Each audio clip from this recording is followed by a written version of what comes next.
2265th episode of नागपुर's अमरावती's most happening Facebook live show का नाम है राज की बात विमेन ऑफ द ईयर के साथ। Really want to thank Parikh brother jewellers presenting Raj की बात Amravati women of the year in association with dreams hub. ये जो एपिसोड है ये विमेन ऑफ द ईयर नहीं, ये super women of the year है, क्योंकि मेरे साथ इस वक्त जो विमेन ऑफ द ईयर के हॉट सीट पे बैठी हैं और एक जीवन भी उन्होंने सुपर विमेन का ही अदा किया है, वो एक सबसे प्रतिष्ठित लॉ कॉलेज की प्रिंसिपल हैं अमरावती के, साथ ही साथ एक एनजीओ को चलाती हैं जो अवेयरनेस प्रोग्राम्स करता है, लॉ लीगल एड देता है या लीगल अवेयरनेस प्रोवाइड करता है कस्बों में, छोटे छोटे गाँव में, और साथ ही साथ एक ऐसा जीवन व्यतीत करती हैं जो समाज के लिए हो और सबसे ऊपर अपने बच्चों के लिए। प्लीज स्वागत करें मेरी आज की women of the year. Please welcome doctor Varsha Deshmukh ma'am, and she is an advocate, she is a lawyer too. Ma'am नमस्कार। नमस्कार मैम, स्वागत आपका राज की बात में। Thank you so much ma'am, Varsha Deshmukh ji क्या जब छोटी थी तब क्या यही सपने थे कि बड़े होना है, लॉयर बनना है, लोगों को लीगल अवेयरनेस देनी है, क्या इसी किस्म के सपने थे जिस किस्म का जीवन रहा है? एक्चुअली पापा पुलिस कमिश्नर थे और ट्रांसफर होती रहती थी हर 2 साल 1 साल में जी। लेकिन उसी में मैंने mountaineering, horse riding, para jumping और हौसला मिलिट्री स्कूल की मैं बेस्ट कैडेट रह चुकी हूँ जी। तो मुझे लगता है कि ज्यादा extra curricular activities, debate competition, elocution competition, इस चीजों में ज्यादा रुचि रही है। और मैंने शादी के बाद मैंने LLB, LLM, PhD और सॉलिसिटर किया है, उसके मतलब लाइसेंस मिला है जी। मैम, ये जो एक प्रोफेशन है टू बी अ लॉयर, मैं सिर्फ एक लॉयर प्रोफेशन की बात कर रहा हूँ। यहाँ पर कहते हैं कि एक जो एडवोकेट होता है या लॉयर होता है उसे पता चल रहता है कि कौन सही है कौन गलत है, लेकिन फिर भी वो गलत का कई बार साथ देता है सिर्फ इसीलिए कि उसे न्याय मिले, है ना। मैम, आप जब न्यायपालिकाओं को देखती हैं, आप क्योंकि आप एक लॉ स्कूल की, लॉ कॉलेज की प्रिंसिपल हैं, जब आप न्यायपालिकाएं को देखती हैं, उनके काम करने के तरीकों को देखती हैं, करोड़ों केसेस अभी भी पेंडिंग हैं और आप भारत के बाहर भी यूके में भी काम कर चुकी हैं एज अ सॉलिसिटर। मैम, जब आप कंपेयर करती हैं, कंपैरिजन बड़ा डिफिकल्ट है क्योंकि वो एक बहुत छोटा देश है, हम हर चीज़ में उनसे बहुत ज़्यादा आगे हैं, लेकिन फिर भी जो प्रोफेशनल कल्चर है, आप जब उसको देखती हैं तो क्या क्या कमियां आपको यहाँ दिखती हैं? सबसे पहले मैं ये कहूंगी कि पॉपुलेशन ज्यादा होने की वजह से हमारी जुडिशियरी पे बहुत ज्यादा प्रेशर है जी, और इसीलिए तारीख पे तारीख वो सिलसिला चालू रहता है जी। और हमारे यहाँ जो पॉवर्टी है, यहाँ हमारे यहाँ के जो नागरिक है वो पढ़े लिखे नहीं है, तो इसीलिए 1982 में एक public interest litigation concept justice Bhagwati ने लाई थी कि हमारे यहाँ हुसैन आरा खातून करके एक अंडर ट्रायल प्रिजनर थी जी। उसके घर से कोई बेल देने उसको आया नहीं तो वो 12 साल जेल में पड़ी रही थी और उसको इतना सीरियसली लिया कि जीवन के 12 साल किसको कहते हैं, और वो बिना किसी वजह से जेल में रहना ये सबसे दुखद घटना है हमारे देश की। और इसीलिए गरीब लोगों को, जिनको ज़्यादा जानकारी नहीं है, ऐसे लोगों को जनहित याचिका ऐसे एक कंसेप्ट लाई थी, लेकिन फिर आगे चल के उसका मिसयूज होने लगा और फिर वो कंसेप्ट जो अभी भी है जी। जो समाज में जो उपेक्षित और जो मार्जिनल ग्रुप है उनके लिए ये सब कंसेप्ट लाए थे, लेकिन हमारे यहाँ बहुत ज़्यादा प्रोफेशनलिज्म नहीं है, ये इसको एक पैसे कमाने का जरिया देखा जाता है। और मुझे लगता है यहाँ पे 50 रुपए से लेके 5 लाख तक उसी चीज के लिए फीस दी जाती है, according to the calibre of the lawyer. But ma'am, justice delayed is justice denied. The fact is, when it comes to delayment, क्या ये बात उन्हें नहीं पता जो न्यायपालिकाओं के सबसे बड़े पद पर बैठे हुए लोग हैं, सबसे बड़ी चेयर पर बैठे हुए लोग हैं, क्या वो ये बात नहीं समझते हैं? सब जानकारी है, इसीलिए फास्ट ट्रैक कोर्ट, लोक अदालत, ऐसे नए नए जो कंसेप्ट है, स्पीडी ट्रायल्स, जी, ये सब लाए हुए हैं.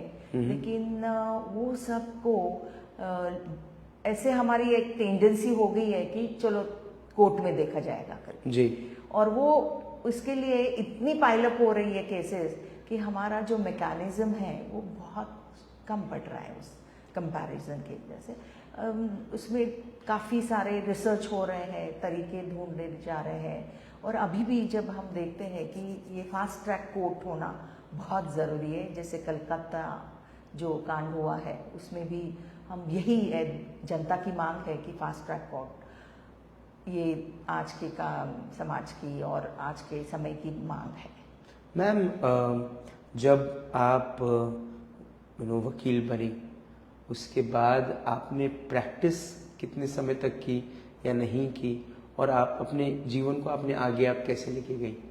एक्चुअली ये एक बहुत इंटरेस्टिंग स्टोरी है, क्योंकि हमको जो हमारे बॉलीवुड में, हिंदी फिल्मों में जो कोर्ट सीन, मिलॉर्ड वगैरह ये दिखाया जाता है, असल में डिस्ट्रिक्ट कोर्ट में ये कुछ नहीं होता है जी. और यहाँ पे इतना फ्रस्ट्रेशन होता है. मैम, वो तो सुप्रीम कोर्ट में भी नहीं होता है ना.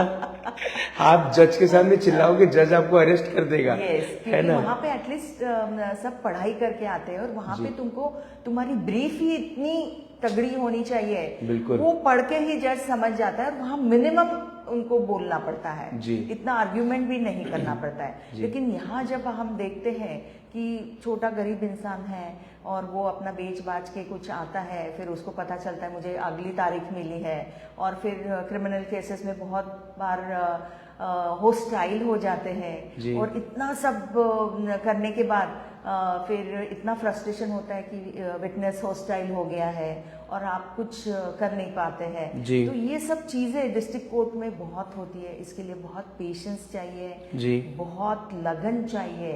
तो मैंने एकेडमिक्स में जाने का तय किया, क्योंकि मुझे लगता था कि मुझे practice is not my cup of T, और मैंने एकेडमिक्स में जाने का फैसला किया था. मैम, जो पढ़ने आते हैं जो युवा, आप तो अब प्रिंसिपल हैं तो आप इस बात को बहुत बारीकी से समझ लेती हैं. क्या जितने लोग लॉ पढ़ने के लिए आते हैं वो सब तो कोर्ट्स नहीं जाते मैम. अब to after you do your learnings in becoming a lawyer, there are different altogether more professional areas where you can use your skills or use your knowledge of being a lawyer, and you can join firms, you can join careers. बहुत सारे different careers बन गए हैं. बहुत avenues है. जैसे मेरे college में जुडिशियरी के कोचिंग इतने अच्छे होते हैं कि महाराष्ट्र में सबसे ज़्यादा पिछले साल जो टॉपर थी वो मेरे कॉलेज की थी, लॉ कॉलेज की थी जी. और ऐसे मजाक से बोला जाता है कि पीडी कॉलेज में अगर एडमिशन लो तो वो जज बन के बाहर आता है. इस टाइप का स्टूडेंट में एक ये है, ट्रेंड है. इसके बाद आपको एलपीओ है, सॉलिसिटर फर्म्स है, एनजीओज है, फिर जैक करके एक आर्मी की एग्जाम्स रहती है, उसमें आप जा सकते हैं. लीगल ऑफिसर करके बहुत सारे गवर्नमेंट पुलिस स्टेशंस हैं, उसमें एक लॉ ऑफिसर करके आपकी अपॉइंटमेंट हो सकती है. और ऐसे बहुत सारे एवेन्यूज हैं, और एलपीओज रहते हैं, और खुद की सॉलिसिटर फर्म हो सकती है. ऐसे ट्रेडिशनल कुछ भी नहीं है. इंटेलेक्चुअल प्रॉपर्टी लॉ करके एक नया, एक अभी तुम्हारी प्रॉपर्टी सिर्फ जैसे टैंजिबल नहीं है, इंटैंजिबल भी होती है. भाई चेतन भगत ने अपनी स्टोरी 3 इडियट्स में बनाई, लेकिन फिर बाद में बेचने के बाद उसको लगा कि काश मैं ये कर सकता था तो मैं ज़्यादा पैसे बना सकता था. तो ऐसे बहुत सारे कॉपीराइट्स हैं, ट्रेडमार्क्स हैं, ऐसे बहुत सारे. और साइबर लॉ आज का सबसे बड़ा चैलेंजिंग सब्जेक्ट है और ये विषय में काफ़ी अपने यहाँ अभी मतलब आए दिन जो फ्रॉड हो रहे हैं उसको जी लेकर जी जी जी लेकिन कंट्रोल मैकेनिज्म जो है वो अभी तक इतना डेवलप नहीं हुआ है। मैम पहले राजनीति जो थी वो सिर्फ सीमित थी, अब और कोर्ट्स के बाहर थे। अब राजनीति और राजनीति से जुड़ी जो पार्टियां हैं वो भी अपने खेमे न्यायपालिका के अंदर में बनाती हैं एसोसिएशंस के माध्यम से, कि कहीं ना कहीं ड्रिवन रहते हैं जो लोग इलेक्शन में खड़े होते हैं। उसके बारे में क्या सोचती हैं आप? मुझे लगता है कॉन्स्टिट्यूशन जो पढ़े लिखे जो हमारे यहाँ जो इलेक्टोरल सिस्टम है उसमें मुझे लगता है कि पॉलिटिशियंस को भी कुछ क्वालिफिकेशन रखना ज़रूरी है। बिल्कुल, क्योंकि कॉन्स्टिट्यूशन अगर apex law of the land है तो अगर उसके दायरे में उसकी जानकारी होती है, उसका अवेयरनेस होता है, सेंसिटिविटी होती है, तो मुझे लगता है आज जो चित्र हमें दिखाई देता है सियासती सत्ता के लिए जो है वो नहीं होता। अगर तो कॉन्स्टिट्यूशन बहुत अच्छी है, हमारी जो घटना है, संविधान जो है वो बहुत ही अच्छा है, लेकिन उसको चलाने वाला उतना माहिर और उतना एजुकेटेड होना बहुत ज़रूरी है। और फिर मुझे लगता है कि सब ठीक होगा। लेकिन अभी ये जो अभी जो रेस चालू है जी उसके बारे में मुझे लगता है सब जानते हैं। बिल्कुल सच। मैम अब वक्त गुजरा, आप पढ़ाने में, आप इस चीज़ में आपने अपनी रुचि दिखाई, फिर जिंदगी कैसे आगे चली? एक्चुअली मेरे साथ बहुत एक ऐसे बोलते हैं, ठीक है, at the age of 36 I lost my husband. फिर मेरे पास शायद पढ़ाई थी, डिग्रियां थी करके मैं अपने पाँव पे खड़ी रही और घर से भी काफ़ी सपोर्ट था। और ये सब इसमें बच्चों की परवरिश और वो एक फर्स्ट प्रायोरिटी थी। और अमरावती में वो बहुत हम लोग ब्लेस्ड हैं कि हर चीज़ें बहुत नज़दीक है और हम बिल्कुल एक पेरिफेरी में रह के हम सब चीज़ें कर सकते हैं। तो आई फील दैट अगर वो एक दरवाज़ा बंद करता है ऊपर वाला तो 5 दरवाजे खोलता है। मैम मैं बहुत छोटा हूँ आपके सामने आपसे ये सवाल पूछने में, लेकिन ये बात मैं आपसे पूछना चाहूँगा अगर आप अनुमति दें तो, और अगर आप नहीं जवाब देना चाहती तो आप नहीं दे सकते हैं। When you say an age like 36, it's not an age which is too old. It's a very tender, not tender also, but an age where you are matured enough, and maturity sometimes, helps you to take very raw or difficult decisions.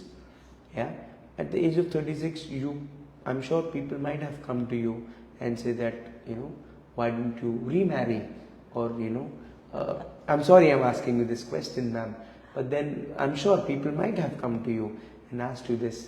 Did you ever thought about it, or you never did? Actually, महिलाओं के लिए, specially भारतीय महिलाओं के लिए अपने बच्चे एक प्रायोरिटी रहती है। और सबसे पहले कि फाइनेंशियली अगर आप इंडिपेंडेंट हो तो वो सब चीज़ें मुझे लगता है कि उसकी ज़रूरत नहीं रहती है। पहले के ज़माने में वो डिपेंडेंट रहती थी महिलाएं, उनको अपने पूरा जीवन बिताना मुश्किल रहता था। तो मुझे लगता है हम लोग तो इतने अभी मशरूफ़ हैं। मेरे बच्चे काफ़ी अच्छे पढ़े लिखे हैं, अपने अभी बड़े हो गए हैं, और बहुत ही बेटा है जो MS ऑर्थो है और अभी MRCS के लिए लंदन में UK में है, बेटी MBA हुई है और बहुत ही अच्छा दामाद और अच्छे घर में वो है। तो मुझे लगता है ये सब इसमें हम इतने मशरूफ़ थे तो कभी सोचा ही नहीं कि ये चीज़ों की और ज़रूरत भी नहीं कभी। तो ये जो आपके 2 बेस्ट बडीज बने, आपके दोनों बच्चे है ना, सबसे ज़्यादा झगड़ा किसके साथ होता है आपका? मेरे बेटी के साथ। बेटी के साथ होता है। और आपको सबसे ज़्यादा हंसाता कौन है? मेरा बेटा हंसाता है। बेटा हंसाता है आपको? जी जी जी। ओके। स्ट्रॉन्ग सपोर्टर एंड अब दोनों ही बच्चे आपसे दूर है। जी जी। कितना फेस टाइम, कितना व्हाट्सएप कॉलिंग, कितना व्हाट्सएप मैसेजिंग? रोज तो बात होती है, दोनों से रोज ऑलमोस्ट बात होती है। और मेरे कॉलेज के बच्चे वो मेरे बच्चों जैसे ही है। मुझे लगता है हम लोगों का प्रोफेशन इतना ब्लेस्ड है कि हमको हमेशा ये यंग जनरेशन के साथ रहने के मौका जो मिलता है, तो हम खुद को भी यंग ही समझते हैं। मैम आपका मी टाइम क्या है? What's your me time? Actually हम लोगों को बहुत लेटेस्ट जो केस लॉज रहते हैं, नए नए डिसीजंस आते हैं, और ये सब करने के बाद हम थोड़ा सा मी टाइम के लिए एक अच्छा सा ग्रुप है हम लोगों का, तो हम मिलके सब काफ़ी शेयर करते हैं, बुक्स के बारे में बोलते हैं एक दूसरों के लिए, और फिर अच्छा एक फिल्म क्लब है, अच्छी मूवीज साथ में देखते हैं, तो ये सब चालू रहता है।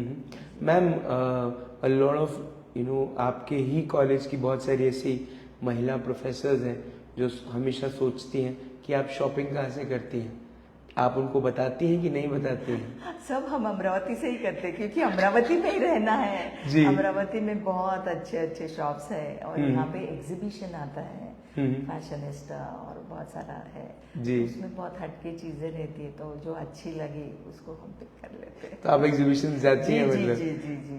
ओके मैम, आप एक लेखिका भी हैं, आप लिखती भी हैं, है ना? मैंने इंटेलेक्चुअल प्रॉपर्टी राइट्स और ह्यूमन राइट्स में मेरी पीएचडी है, तो मैंने बुक्स लिखे हैं उसमें। तो मैम ये ऐसी किताबें हैं जो उस काम से जुड़े या उस प्रोफेशन से जुड़े लोगों के लिए है। क्या आप कभी अपने जीवन पे कभी कोई एक ऑटोबायोग्राफी, एक मैंने कभी? मेरे सासू माँ जो यहाँ की प्रख्यात स्त्री रोग तज्ञ हैं, डॉक्टर सुधाताई देशमुख, उनके ऊपर उनके 81st बर्थडे पे उनके लिए मैंने बुक लिखा था। उसमें उनकी कविताएं और बहुत सारी चीज़ें, मेरे पापा जो एक डायनामिक पुलिस ऑफिसर थे, उनकी बायोग्राफी लिखी है मैंने, तो प्रयास जारी है।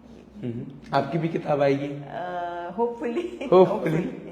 ओके मैम, अब क्योंकि your NGO image is working really hard and doing a lot of awareness program with all the suburbs and smaller places, agenda क्या है मैम, ऑब्जेक्टिव क्या है? लीगल एड तो दे रहे हैं, लेकिन फिर भी इसको कहाँ तक ले जाना है? जैसे हमारा एक मोटो रहता है कि लीगल एजुकेशन सिर्फ किताबों में सीमित नहीं होना चाहिए जी। वो शिक्षित जो है, डाउन ट्रोडन और जो मार्जिनल ग्रुप है, उनकी तरफ होना चाहिए।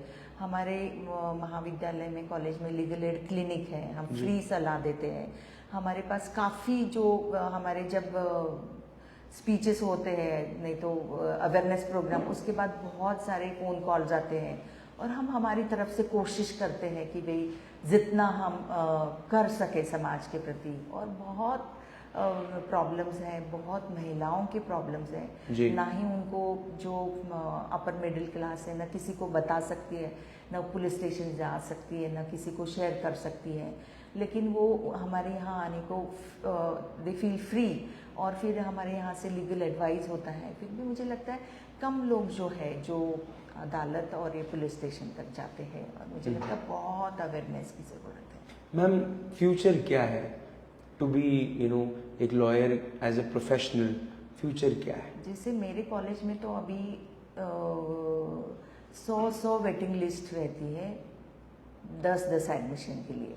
प्रोफेशन तो उसको बहुत ही अच्छा स्कोप है, लेकिन ये सवाल है कि क्या हम ये जो हमारी अदालत जो है, इसमें जो केसेस आते हैं उसको कम से कम हम कैसे मिटा पाए, मतलब कम कर पाए, और म्यूचुअली कैसे हम सब सेटल कर पाए, इस पे ज़्यादा फोकस होना चाहिए। मुझे लगता है कि आजकल एक ये हो गया है कि चलो कोर्ट में डिसाइड होगा करके, लेकिन कोर्ट जिसे मराठी में बोलते शहाण्यानी कोर्टाची पायरी चढू नये, तो ये बात सच है। इसमें पैसा, आपकी वक्त और एनर्जी और आपकी मानसिकता जो है बहुत उसका खर्च हो जाती है।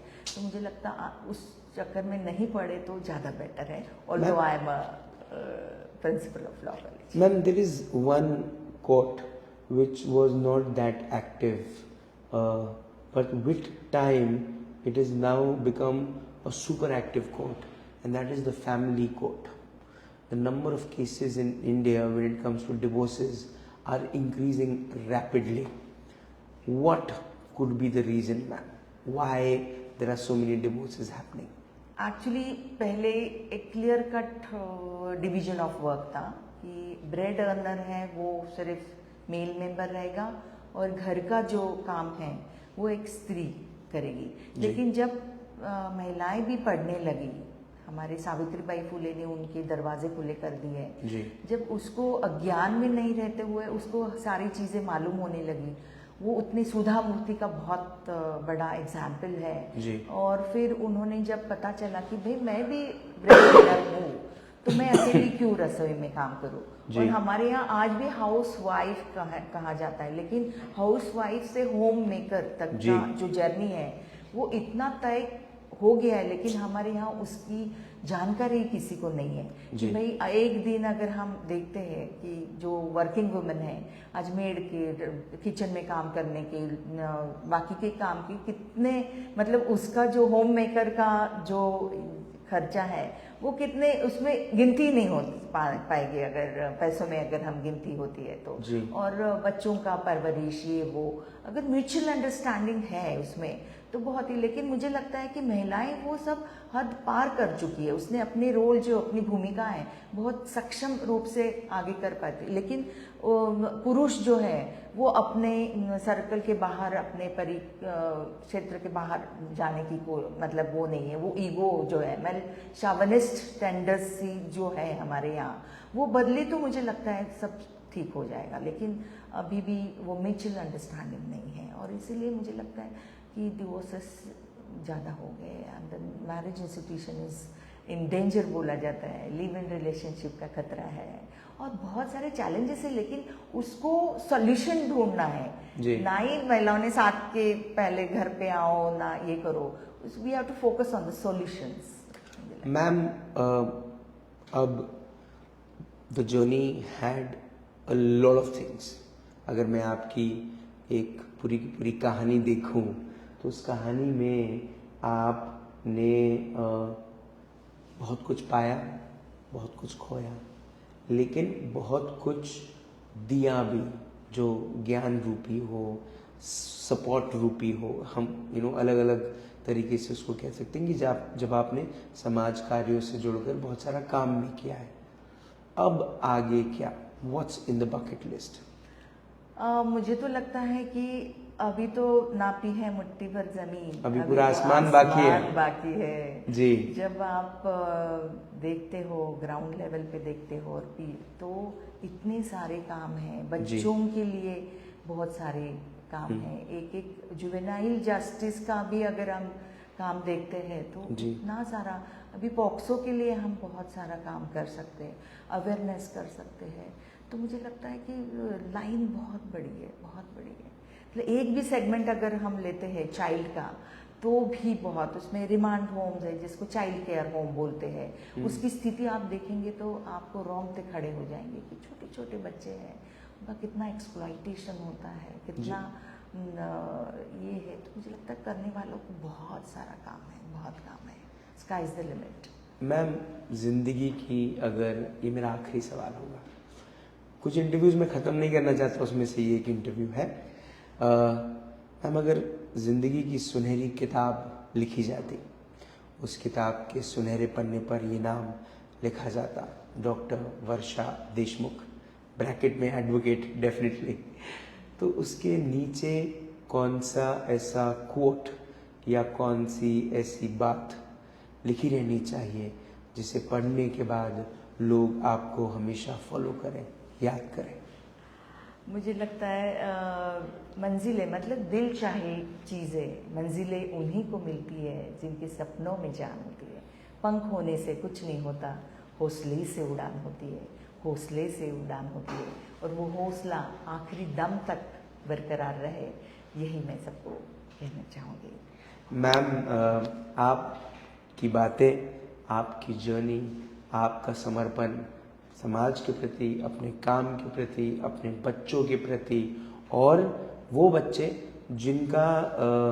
जिन्होंने शायद कभी अपने बचपन से सपना नहीं देखा होगा कि एक दिन वो किसी न किसी माध्यम से, ज्ञान लेने के माध्यम से कॉलेज में आएंगे, लेकिन वो जीवन में आपसे जुड़ेंगे और वो जुड़ाव जो है वो जीवन भर का रहेगा।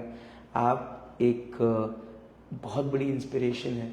आपने हज़ारों बच्चों को इंस्पायर किया है। मुझे ऐसा लगता है उन बच्चों के साथ उन परिवारों को इंस्पायर किया है जिन्होंने कभी ये सोचा नहीं होगा, जिन्होंने सिर्फ न्याय ये शब्द सुना होगा, लेकिन न्याय कैसे मिलता है ये आपने उनको समझाया, उन तक वो बात पहुंचाई, वो समझ पहुंचाई। उसके लिए उन सब की तरफ से आपको बहुत बहुत धन्यवाद। Thank you so much. You please keep inspiring us, ma'am. Thank you for being a part of the show and thank you रेखा दोषी मैम जिन्होंने आपको रेकमेंड किया एंड उन्होंने उनकी वजह से आप यहाँ पर आए। बहुत बहुत धन्यवाद। Thank you so much. Thank you so much. मुलाकात हुई, बात हुई with doctor Varsha Deshmukh, bracket में एडवोकेट लिखिएगा। इनसे बात हुई, मुलाकात हुई in this exclusive episode of Raj की बात। 2 लाइनें बड़ी खूबसूरत किसी ने लिखी हैं कि अगर रिश्ता रखना है तो झगड़ा कैसा, अगर रिश्ता रखना है तो झगड़ा कैसा, और अगर रिश्ता नहीं रखना है तो झगड़ा कैसा। हजारों करोड़ों लाखों कोर्ट में केसेस कोर्ट्स में दर्ज हैं। उसका रीजन यही है कि झगड़ा है ना, और रिश्ता नहीं रखना है तो फिर झगड़ा कैसा। बड़ा आसान है, एक दिन में ये डिसाइड कर लेना कि कौन सही है और कौन गलत। पर कई लोग आज भी अपने केसेस वो कोर्ट्स में लड़ रहे हैं जिनकी दीवारें कभी सफ़ेद हुई, कभी काली हुई, कभी पीली हुई, कभी लाल हुई और फिर सफ़ेद हो गई। यानी कि वक्त गुजरता रहा, उम्र बढ़ती रही, उम्र चलती रही और केसेस आज भी दर्ज है। ये एक दुर्भाग्य की बात है कि एक ऐसे देश में जहाँ पर 140 करोड़ लोग रोज़ सुबह उठकर एक कोशिश में करते हैं कि आज कामयाबी मिले, लेकिन ऐसे कई करोड़ों केसेस हैं जो फाइलों में बंद हैं, अपनी कामयाबी के सपने कई वर्षों से देख रहे हैं।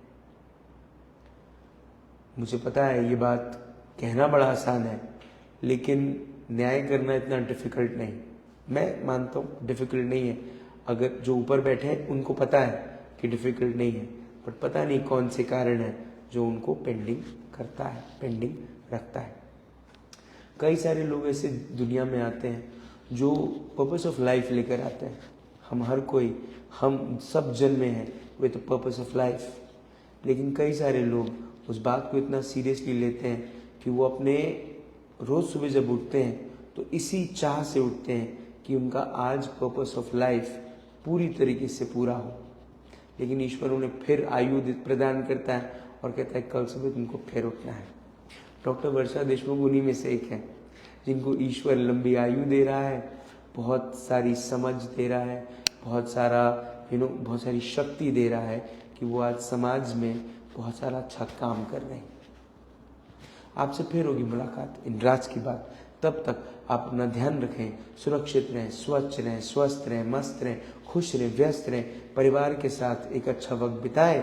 और अगर आपके परिवार में एक ऐसी बिटिया है जो अपने सपने सिर्फ अपने लिए नहीं दूसरों के लिए भी देखती है, न्याय सिर्फ खुद के लिए नहीं दूसरों के लिए भी चाहती है, शिक्षा, अच्छी शिक्षा खुद के लिए नहीं दूसरों के लिए भी चाहती है, और सपने पूरे करने की ताकत सिर्फ खुद के लिए नहीं दूसरों को भी प्रदान करना चाहती है, तो समझिए वो वर्षा देशमुख बन रही है।